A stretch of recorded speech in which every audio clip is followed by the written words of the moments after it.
should withdraw its military presence from Okinawa. We observe that security is the biggest impact in the round, first because it affects the most people, and second because as the U.S. consulate outlined, it's the main reason why we are even on Okinawa in the first place. Contention number one is anchoring our commitment. The American Enterprise Institute explains the United States is seeking to convince countries in the Asian region of American commitment to the region's stability through the United States staying power. Okinawa is integral to the broader U.S. strategy in Asia in two ways. Subpoint A is one call away. The United Nations explains that in 2014, over half of the world's 226 natural disasters occurred in the Asia-Pacific region. Because Okinawa is the center of that earthquake and cyclone region, Keith Stadler, commanding general of U.S. forces in the Pacific, explains that there is probably nowhere better in the world from where to dispatch Marines to natural disasters. Hours matter during such tragedies because time saved means lives saved. Over the past 50 years, he continues, this military presence has saved hundreds of thousands of lives.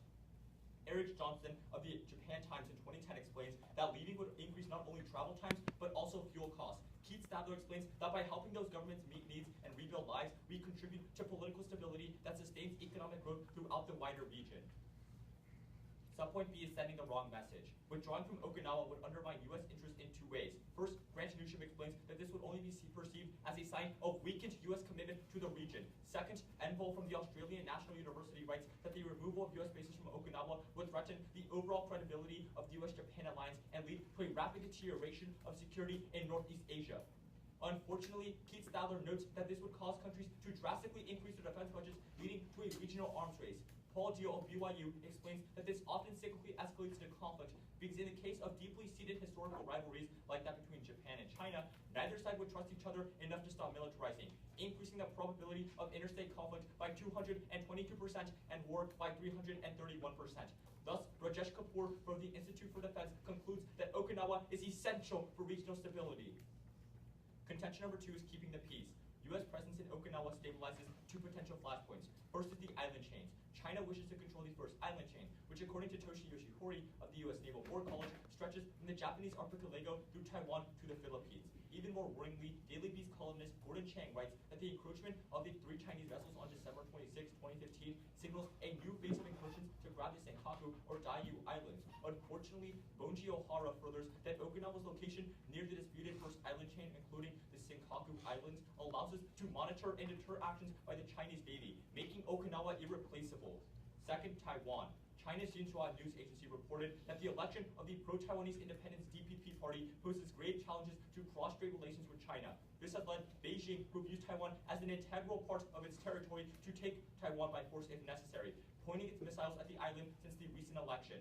Currently, U.S. military presence prevents this conflict from escalating. As Marshal Hoyler explains, the Kadena base at Okinawa is the only U.S. air base within 500 miles from Taiwan, the critical distance for Air Force effectiveness, making it indispensable for deterring Chinese aggression. Daniel Twining from the Hoover Institution explains that ensuring U.S. protection of Taiwan also reassures our allies. He explains that letting Taiwan go would hurt American diplomacy by making allies like South Korea, Japan, and India question U.S. commitment to the region. Moreover, friendly control of the air and maritime area around Taiwan is essential to maintaining protection of allies in East Asia. Thus, Madhav and I proudly negate.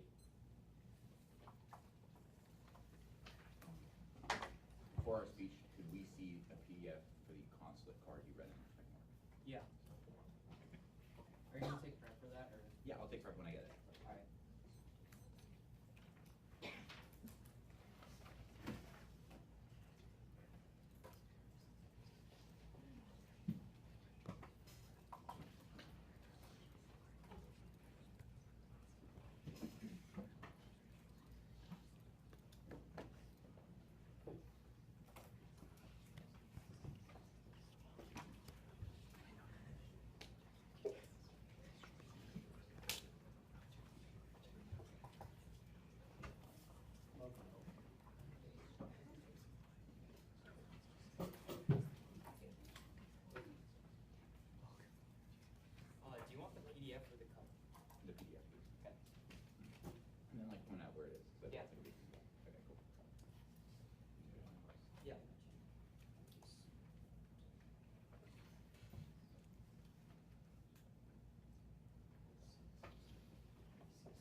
for judges are ready.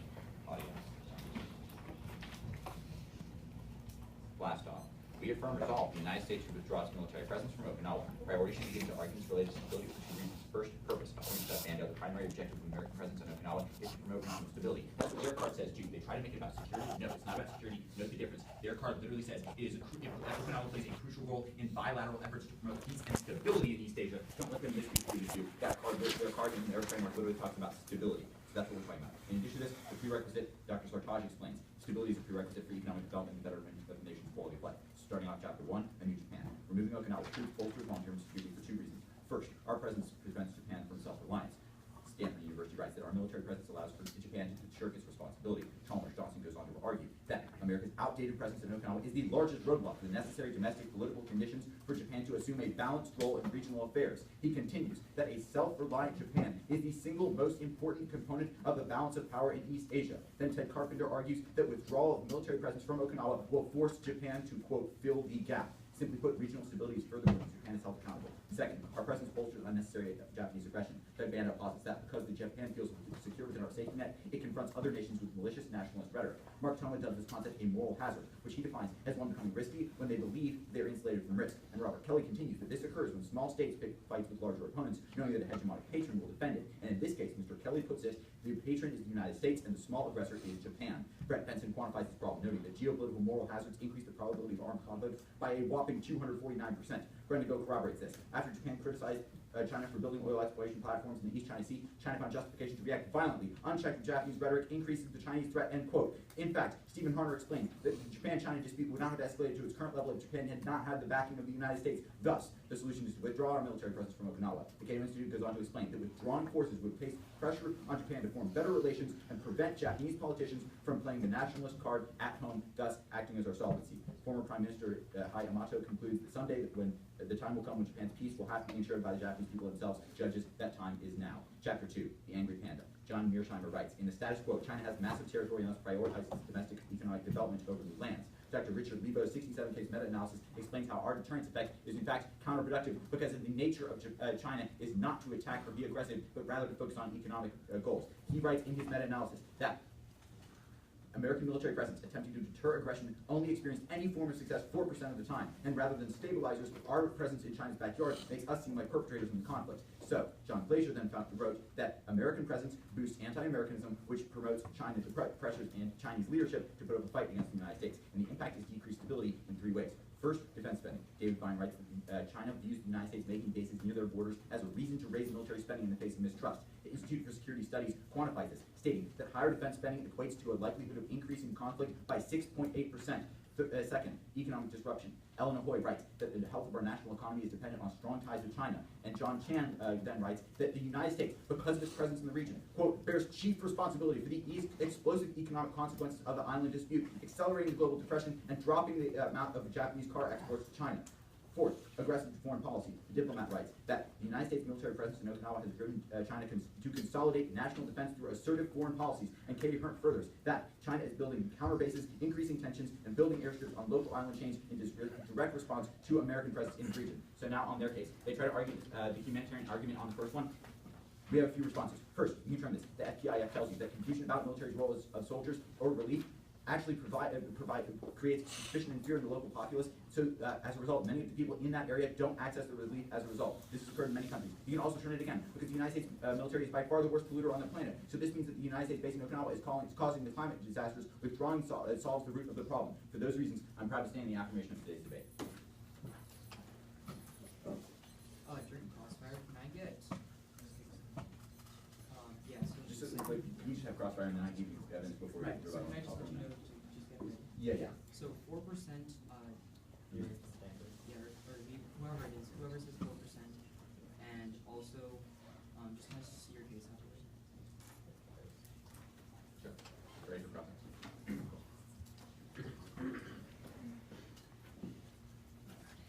So can you tell me how stability is different from security? Sure. So security talks a lot about like the generalized area and the potential conflict. Stability really focuses more on like economic effects as well. Security really just kind of our lives, whereas stability is a more holistic approach. So if there is some type of insecurity, wouldn't that cause instability? No, right? quite to the Like, isn't- contrary, in order to be secure, you have to have a stabilized region. Why? And I would argue that stability is a prerequisite, but it appears as if your card has already done so for me. So when you talk about, in your case, how you bring up the Stapler evidence about 3 times, I think, the Stapler card. Stapler. 3 times what? The Stapler card. You bring up Stapler 3 We times. bring him up multiple times. Okay, yeah.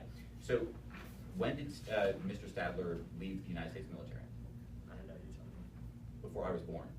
The reason being, the political situation and the geopolitical situation in Asia has changed pretty dramatically since then, right? I'm kind of old, I'm like 18.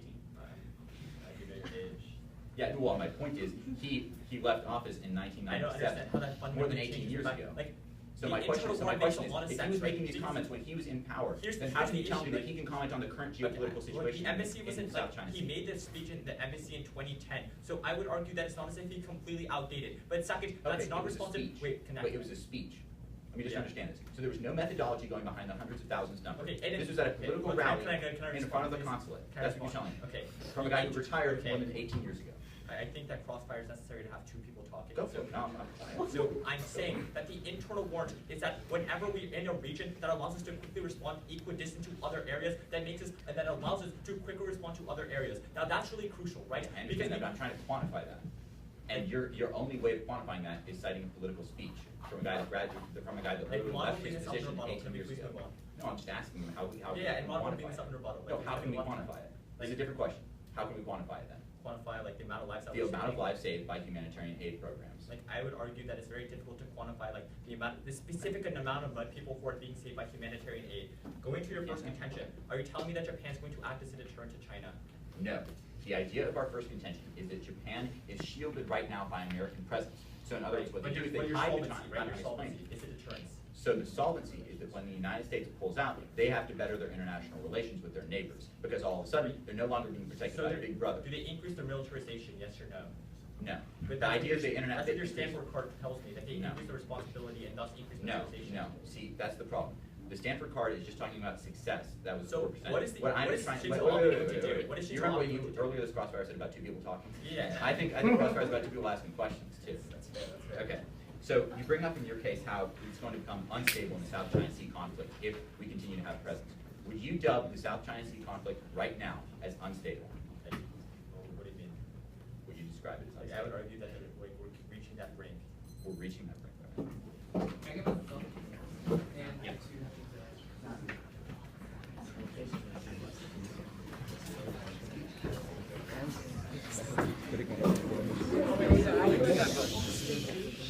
Yeah.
Is everyone ready? So I'll be going over framework and then down their case. On framework, they tried giving you a distinction between stability and security, but essentially they're the same thing. That's what we're advocating for. In order to stabilize the region, you essentially need security and other way around as well. It's the same thing. I don't know what they're trying to make a point on. But on chapter 1 on the New Japan, they essentially try arguing that this anti-Chinese rhetoric is increasing the Chinese aggression. But this is non-unique to Okinawan bases. Japan today explains nationalism is simply on the rise among young voters due to social media reaffirming Japanese superiority, especially when compared to China. This would continue occurring regardless of if the United States stayed in the region, specifically in Okinawa. They don't show any uniqueness. But then, you can turn their argument because the most obvious contradiction here is that they concede that deterrence works. At that point, outweigh all of their impacts because even if it's rhetoric, it's better than outright war. But then, the second concession they make is key, that Japan is going to militarize. This turns their entire case. Japan will militarize to fill the power vacuum without the U.S. stopping them. Anthony Bertrand from the Tower explains that Abe's militarization is because he fears that allies will fail to come to his defense of Japan. The United States leaving Okinawa would only send this greater signal to a greater degree. Thus, Newsham from Asia Times furthers, Japan would replace drastically reduced military presence in Okinawa with their own forces, militarizing even more. The implication is that this links into our evidence about how you increase the probability of war by 333%. At the point where we're telling you if voting for them is going to increase Japanese militarization, that's going to increase the arms race, and that's why you see in their world you increase the probability of war by 331%. But then they talk about how essentially China would do this regardless, but this would essentially undermine the alliance with Japan. They clearly don't want to be self-reliant because if they did, they wouldn't ask for the American presence. More important than ever is that for Enval, from our case, who specifically tells you that it shows a decreased U.S. commitment and overall decreased U.S. credibility in the area. At that point, we're still linking in a power vacuum and increased arms race. But then, what is the impact of this rhetoric? They don't tell you that in the status quo, because of this Chinese rhetoric, there's been an increase of anti-Chinese rhetoric, that there's been an increase in Chinese aggression. There's no link there, don't look towards that. But then, on the second chapter 2, Angry Panda, they try telling you that, oh wait, just kidding. On their first contention, their evidence about how conflict increases by 249% is completely false. In their own study, it tells you that deterrence works. Deterrence decreases the probability of conflict and overall conflict by 18%. This is a turn on their own evidence. But then on their second contention, talking about angry China and deterrence is only successful 4% of the time. Their evidence tells you otherwise in the first contention. But furthermore, they also tell you that this anti-American rhetoric is happening. This contention contradicts the first contention about anti-American rhetoric, because even if Japan can only spew this stuff because the United States bases are acting as a deterrent, then how can they say that deterrence only works 4% of the time? You have to be making them pick. You have to be making them pick one at the end of today's round. Don't let them extend any of that in today's round. But then they talk about how U.S. presence leads to anti-American sentiment by Chinese citizens, which motivates China to increase Chinese aggression. Again, I tell you they don't have any examples for this. But then they try telling you that overall that China is going to be overall having better relations in the area, and no, it's not going to be having better relations in the area because it's hurting diplomacy if we leave. But this is non-unique. A defensive alliance can't possibly be showing to you that we're decreasing the commitment and hurting diplomacy. But even if China sees our presence as threatening, you still cut out of the impact because they'd be more willing to resort to military options. But then, you can also look towards the historical examples as to when the United States left. China took over the Paracel Islands. When the United States, historically in the Asian region, China took over the Paracel Islands, and they also took the Mischief Islands. So what we see here is that when you vote for the affirmative, overall China's going to be incentivized to increase their aggression in these areas and overall take them from them. And for those reasons, you have to be engaged. Actually, could we see the arms race evidence? The what? Arms race? Yeah. We thought that PDF reflects PDF.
We both agree that Chinese aggression is bad and affects stability. The question is, who controls the link into Chinese aggression? We give you a first clear link. The first one's Japanese rhetoric. Japan right now is under a moral hazard, so they don't account for their international ramifications because they know the United States is always going to back it up so they can say whatever they want to Chinese. The response that they made on our case from Japan today is talking about how social media, Japanese citizens are nationalist right now. Last time I checked, the teenagers that make social media in Japan right now are not the ones that are affecting policy. The policymakers in Japan right now, according to Shinzo Abe, are the ones that are making nationalist rhetoric because the United States backs them up right now. And the response to that is that means the United States is deterring, but there's no deterrence because right now the deterrence is failing. According to Free Beacon just 2 weeks ago, the U.S. Pacific Command specifically said to Congress 2 weeks ago that right now China has fully militarized the South China Sea and is sending warships and airships to the Senkaku Islands. So clearly they're not winning the deterrence. On their links, they say that it's a commitment, it'll show a weakened commitment, it'll show credibility. But we turn that evidence within our case because a weakened commitment means that China has to go and have better relations with China. This comes from the Cato Institute evidence from Doug Bando, which says they'll have to have better relations. And secondly, on credibility, they say the credibility of the alliance will be hurt, but that's the fact of the matter, that's what's solving the moral hazard. This leads to 6 different impacts. Firstly, defense spending. David Vine writes that our president only encourages China to build their own outposts in the military. Second, military posturing. Once again, with the Free Beacon evidence, right now this leads to more Chinese aggression because right now we are the ones that are causing the Chinese aggression by staying in that region. Third is dangerous Chinese rhetoric. According to Claire Burns, she writes that a Chinese official was quoted as saying there will be an incident that sparks war if the United States continues its presence in Okinawa. The fourth impact is Japanese self-reliance. We explained with Ted Carpenter that Japan balancing the power or not balancing the power in the East China region causes regional instability. Fifth is dangerous Japanese rhetoric. We're clearly winning this link and the impact off of that, which increases the likelihood of conflict by 249%, according to Brett Benson and Bender. They only look for 4% evidence, not the 249%. And 6 is leadership pressure. Presence of U.S. bases has triggered an outpouring of anti-American sentiment in China that will increase pressure on China's incoming leadership to stand with the U.S. Judges, the 2 big links are very, very clear. The first one is the moral hazard. Japan understands that the United States is backing them up, so they make this nationalist rhetoric. When we pull out, they will have to go to the international ramifications. And the second one is the Mearsheimer evidence that says China is not innately aggressive. We are the ones that are making China aggressive. John Glazer says that's what makes the anti-American sentiment that causes this Chinese aggression that's occurring right now in the status quo, according to evidence from just 2 weeks ago. So we're clearly winning the links debate because we've turned our 2 links about weakened commitment and credibility. So clearly winning on those arguments. On arms race, they're going to go back and forth over and over again and try and say that a mature rivalry increases arms races and things of that matter. But the problem is, judges, we solve for that mature rivalry because the Chinese government will stop this aggression once the Japanese rhetoric stops and once the United States pulls out its presence. We made that very clear. So if we win those links, the arm race is not occurring. Let's go back to our case. Once again, I've already addressed the Japan Today evidence they read that was very silly and talked about how social media pushes Japanese nationalist rhetoric, but that's not the government of Japan that's actually making the policies and provoking Japan. This is social media that they refer to. The second one about deterrence working. Remember, don't let them muddle the difference between deterrence and the presence of the United States federal government. The United States government and the military presence within that region is not causing deterrence because right now in the status quo it's not working, but it's allowing the security blank for Japanese prime ministers such as Shinzo Abe to make this rhetoric. Then they said Japan's going to militarize and lead to the arms war. Remember, the internal link towards China's aggression is going to be one on our side for our clear 2 links because we turn theirs about how the credibility that's weakened between the alliance and the weakened commitment is actually better for Japan to form relations. There is very clear Cato Institute evidence. I will show you that after round. I'm sure you'll see that once we pull out the American security blanket, Japanese rhetoric will stop. Then, on contention to the angry panda. So they very much mishandled the argument. They look at one tree and miss the entire forest. They talk about this 4% card that was actually talking about deterrence in general, not China. So completely extend the Mearsheimer evidence and completely extend the John Glazer evidence that specifically says when we're in the region, China gets angry and has reason to make leadership pressure to act against the United States. China is not innately aggressive. The Mearsheimer evidence says they have enough territory right now and wouldn't try to expand if it wasn't for Japanese nationalist rhetoric and the United States presence. So you can extend our impacts of defense spending, which increases the likelihood of conflict, as well as economic disruption, which destroys the United States stability within the region, and third, the aggressive policy, which has impacted on their case with the 6 terms. So at the end of the day, it's going to be a link war as to who controls the internal links to Chinese aggression. It's going to be really clear. Really quickly, so we see this as impact and then it's like Mearsheimer. Before cross-sex? Yeah, exactly. So you can read the summary. Yeah. Ooh, like during cross-sex? Yeah. We'll just do it during like prep. Oh, okay. Okay. Okay. So you talk about the increase in defense military spending is increasing conflict, right? Yeah. So how do you show these times where the United States is increasing defense military spending? No, it's not the United States, it's China. We said as a response, according to David Vine, the author of Base Nation, that they increased their own outposts and military as a result of the United States presence. Wait, so you're just saying that China's increasing its conflict. How do you know the United States doesn't deter them? Like How you're do you just know the saying that United China's States getting doesn't deter them? because Admiral Henry Harris literally testified to the Congress Senate Armed Service Committee 2 weeks ago that China has fully militarized the South China Sea and sent fighter jets and aircraft carriers to the Senkaku Islands. Right. Clearly, the How deterrence does is that not show? working, and No, the wait, result wait, of that is just because someone gets aggressive does not mean that they're not being deterred, right? What? Like, so just because Explain the no, difference between listen. those two. Don't ask me. I would like for you to explain the difference All right, between I'll go deter ahead and do that. aggression. So we ourselves tell you that 3 vessels have moved into like the Senkaku area and like Okinawa area. But what we're telling you distinctly is that even if they send all these aircraft carriers and all this like naval stuff in, it doesn't matter because the United States is still being able to deter them. At the point where you can't tell You me gave that me these those 6 things, impacts for how that wait, increases at the point where you can't tell me those two like those 2 aircraft carriers actually cause damage to the area, I'd say the U.S. successfully deterred. You're nitpicking one of the responses, which was military posturing. You're not looking at defense spending, which increases likelihood of conflict. You're not Wait. looking at dangerous Chinese No, rhetoric, wait. which says You're- the incident you're- could spark no, war no, if we no, continue no, our you're presence. misconstruing You're not what looking at you the Japanese said. self-reliance No, or the you're Japanese saying, rhetoric as well. listen, no, what you're saying is that China's going to increase conflict because of the spending. We're telling you that it doesn't matter specifically because the United States is still being able to deter them. Insofar as you can't prove that those 2 vessels and or like those 2 aircrafts actually did talking about- damage. Wait, what? Carry on. Okay, can you show that those 2 carriers actually did damage?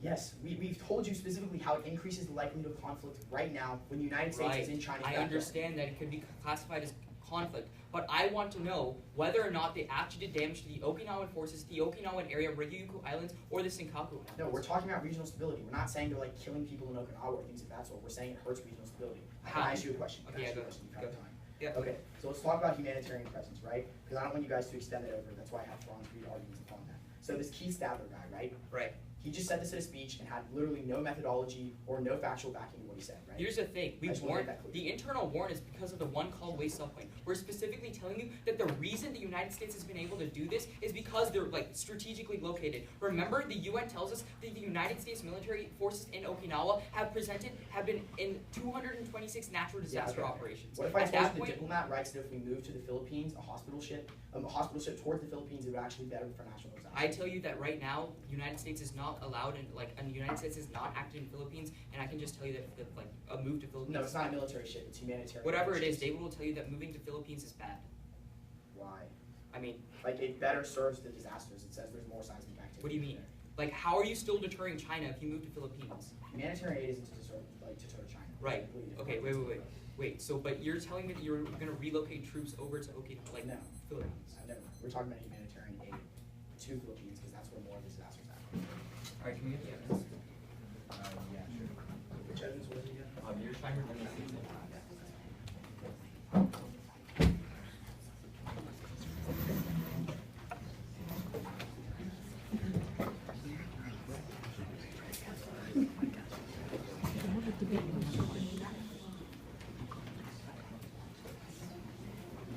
Are y'all ready?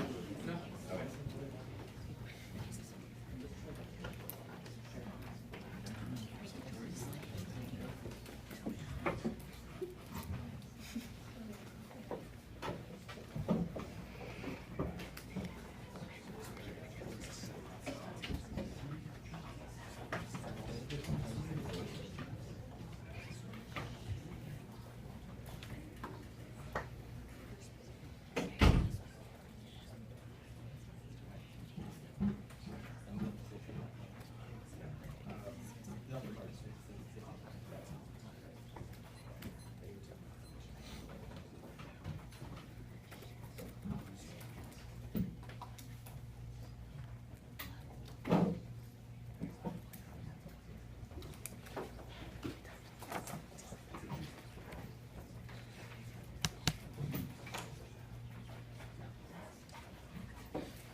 So roadmap, I'm going to be going down the observation, which you can place on their side, or on our side, I'm going to be responding to the humanitarian aid terms, and then I'm just going to be going down perception, and then Chinese aggression.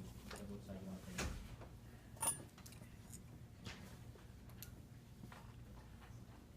We're both essentially at a consensus that you have to be looking at stability, rate, security.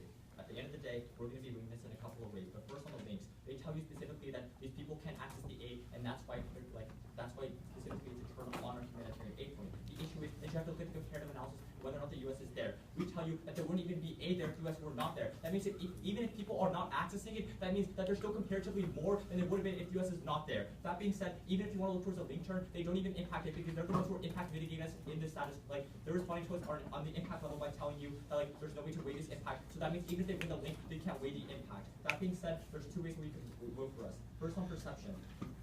Judge, they don't even meet the threshold for you actually decreasing Japanese rhetoric. Every single card they talk about, Stephen Harner, Doug Bando, they all talk about the United States specifically removing out of all of Japan, not just Okinawa. They don't meet their threshold. You can call for the evidence. But second and very importantly, they try to tell you whenever we shift the responsibility on President Shinzo Abe, what you're going to be seeing is more diplomatic solutions. They never give you the internal warrant as to why. All they tell you is that you shift the responsibility. You can extend a clear link turn that want to make specifically that Abe is inherently nationalistic and a war hawk. That's really crucial because that means if you shift the responsibility onto Japan, what's going to happen is that they're going to be increasing militarization. They can see this link in the rebuttal. That's really crucial because we tell you at the end of the day, in order for you to deter Japan from militarizing and increasing tensions, is for you to keep these troops on the center. At the end of the day, the impact here is preventing an arms race. We tell you that if you allow Japan to militarize, which Abe will do if you grant them more responsibility, you increase the probability of war by 347%. They try to tell you that you're going to solve that by decreasing Chinese aggression, but however, if Japan were to militarize, remember Chu Long from Brookings Institution who tells you that it doesn't matter because China is going to increase the militarization as well. Second, on Chinese aggression, they try to tell you, this is the reason why you don't look towards Mearsheimer. Mearsheimer's outdated. Note that right now, look towards jurists who tells you that China is economically failing. That's really crucial because we tell you that China needs to expand in order to expand their economy so that they don't collapse. At the end of the day, don't let my opponents tell you what China's going to do when we show you historically what China's going to do. They're going to take the islands, they drop Taiwan. Specifically, remember how China is inherently aggressive. They're going to take the islands when they're not there. They're not winning the link. Do we see the evidence about Shinzo Abe being inherently nationalistic?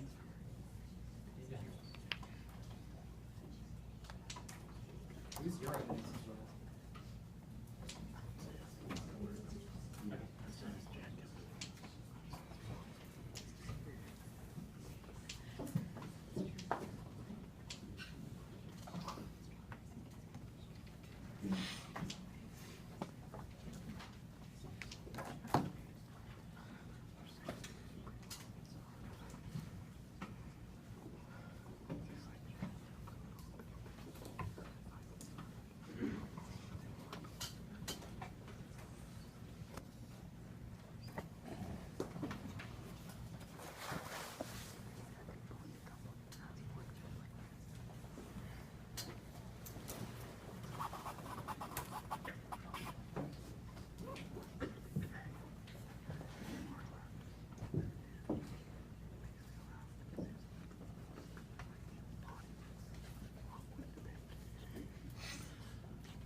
overview, framework, then the affirmative case. So we're ready?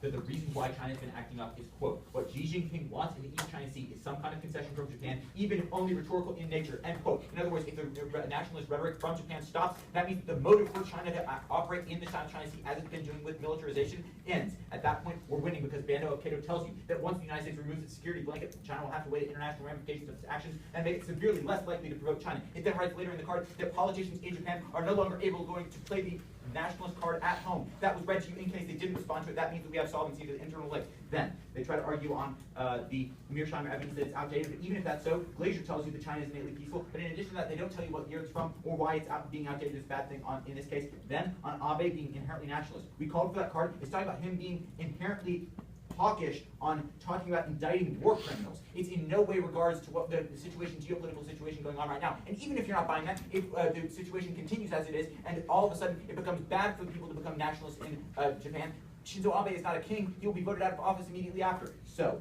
finally, on humanitarian aid, they try to argue this humanitarian aid going all in because they realize they're losing on the arguments about Chinese aggression. But remember, one, it doesn't look into the framework that we both conceded to about stability in the region and geopolitical stability. But even if you're not buying that, remember they don't quantify humanitarian aid. They drop their hundreds of thousands card because we all know it's bullshit. And then they try to argue that it has some impact to stability, but they fail to make the link. So at the point at which we control the internal link to why China is being aggressive, we are winning this round. We give you the internal link. It's the Japanese unchecked aggression, unchecked rhetoric in conjunction with American presence in the region. They didn't respond to that. So now going to their side of the flow, we can extend some terms that my partner made on their case under instability. One, the free beacon card telling you that the South China Sea has been militarized because of American presence. That was coming from 2 weeks ago, much more updated than their outdated evidence. Then you can also extend buying, which is telling you that defense spending is increased. And then they quantify that too, just for the hell of it. They tell you that it's a 6.8% increase in the chance of conflict. That directly links into stability, and that's why we're winning this round.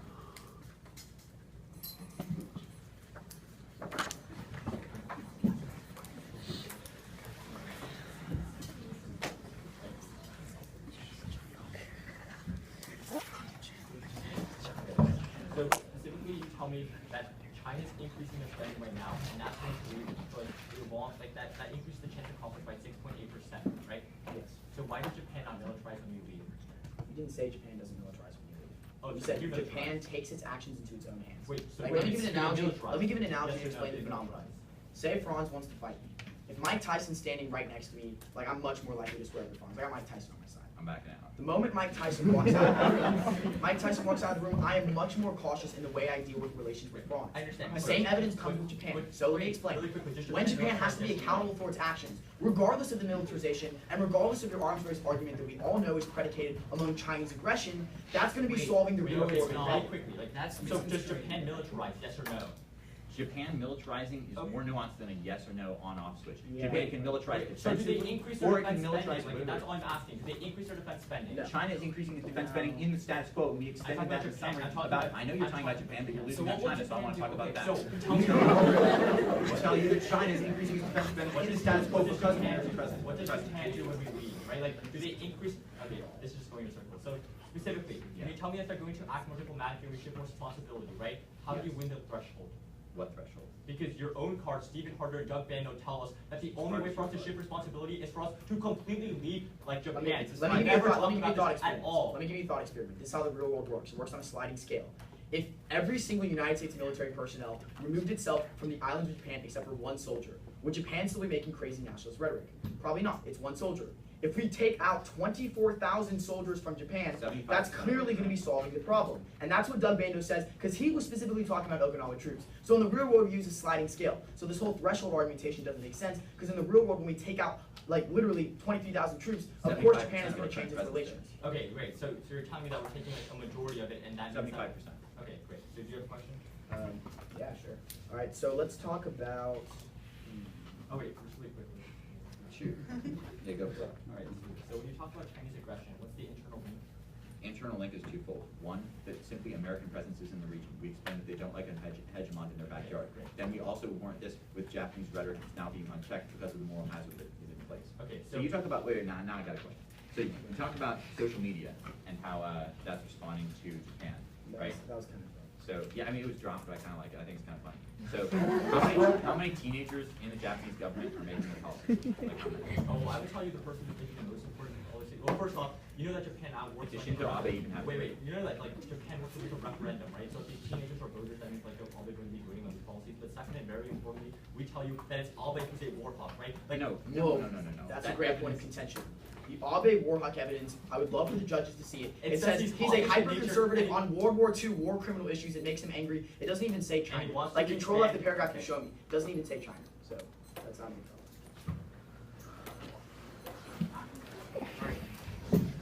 So let's put in the voters.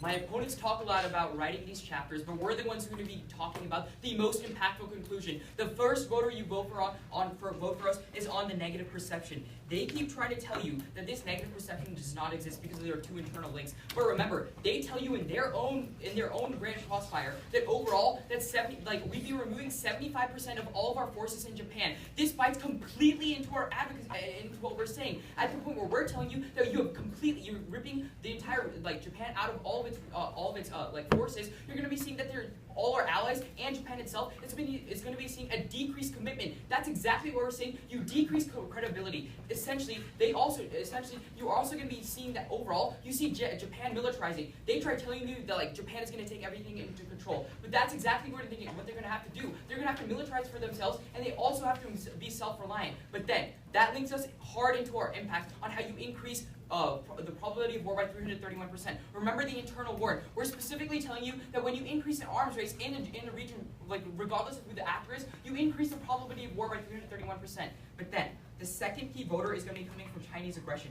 They keep trying to tell you that overall, this Chinese aggression, that they're linking better and that they're deterring it when you decrease it. They're talking about the Mearsheimer evidence. But the Mearsheimer evidence and this glacier evidence, which is not only brought up way too late in the round, but Mearsheimer evidence is only talking about from 2014. Remember, we're specifically telling you that we're at the point where the Chinese people have not been able to actually attack overall Japan and Okinawa region. That's like a self-prophecy as to how the United States has actually deterred China from the area. They keep trying to tell you that the Chinese aggression is increased, but we're still telling you that they've not been able to give it any example as to how that's increased Chinese aggression. But then their own evidence about how you increase conflict by 249% is not it turns itself, because remember it specifically says that the deterrence decreases the probability of conflict by 18%, and for these aforementioned reasons you have to mitigate.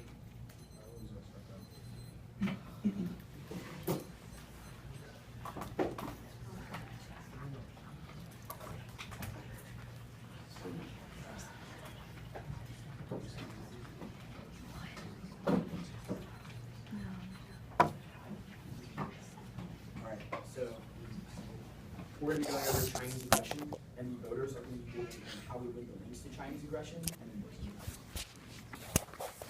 the first link that we win is the KD evidence that went completely unresponded to in Tehran's written summary, which specifically says that all President Xi Jinping wants in the region is a concession from Japan, even if rhetorical in nature. That means Chinese aggression stops when the Japanese political rhetoric and malicious nationalist rhetoric against the Chinese government stops. That's the core reason why it's happening. The only response they had to it was that it would cause an arms race. But remember, an arms race is a two-sided thing. It's predicated on aggression by China. So if we solve that aggression, the arms race isn't occurring. And the arms race occurrence on the Chinese aggression would only occur if President Xi Jinping wasn't accepting this concession.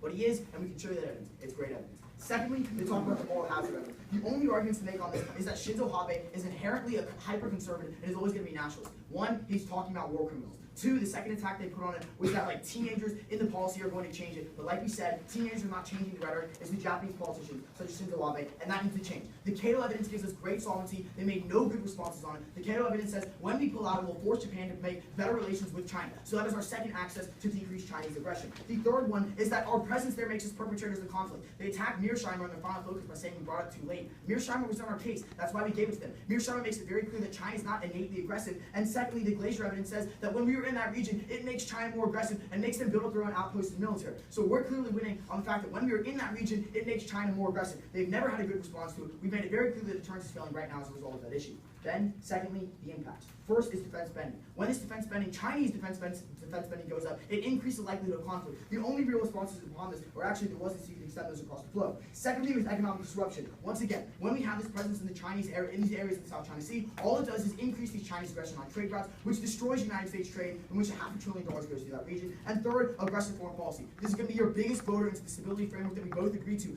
Clearly, it increases Chinese aggressive foreign policy maneuvers in this region, such as militarizing the South China Sea and moving towards the Senkaku Islands, which hurts United States interests, as we explained very specifically. So, at the end of the day, we're clearly winning the link and impact war. 1, 2, and 3 on the top are the links, decay, moral hazard, and perpetrator. So, for all those reasons, we're just voting on it.